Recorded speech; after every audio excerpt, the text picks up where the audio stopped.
সম্মানিত আল্লাহর বান্দারা, দেখুন, এই দুই সমুদ্রের পানিকে, যেটাকে মহান আল্লাহ রব্বুল আলামিনের স্পষ্ট কুদরতের নিশানা, যার ব্যাপারে আল্লাহ তাআলা পবিত্র কুরআনুল কারীমের সূরা আল ফুরকানে বলেছেন যে তিনি দুই সমুদ্রের পানিকে একত্রে প্রবাহিত করেছেন।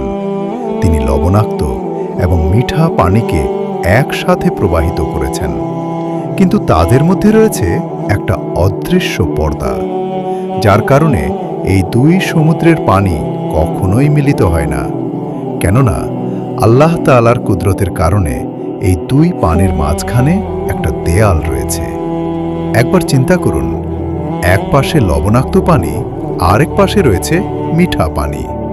এই আটলান্টিক এবং প্রশান্ত মহাসাগরের দুই পানি একই সাথে বহমান, কিন্তু কখনোই এগুলো মিক্সড হয় না।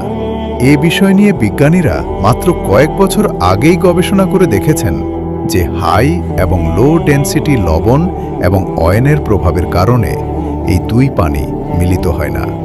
কিন্তু প্রশ্ন হল, 1400 বছর আগে আল কুরআনুল কারীমে এই কথাটা কে লিখতে পারে? নিশ্চয়ই তিনি আল্লাহ। কারণ আল্লাহ তাআলা ছাড়া কে জানত সমুদ্রে এমন একটা জায়গা রয়েছে যেখানে দুই পানি একত্রিত হয় না। এই একটা আয়াতে প্রমাণ করে যে আল্লাহ তাআলা সত্য এবং আল্লাহর কুরআনও সত্য। তাই মুসলিম হয়ে নিজেকে গর্বিত মনে করলে আল্লাহর শুকরিয়া ভিডিওটিতে লাইক দিয়ে কমেন্টে অবশ্যই সুবহানাল্লাহ লিখুন।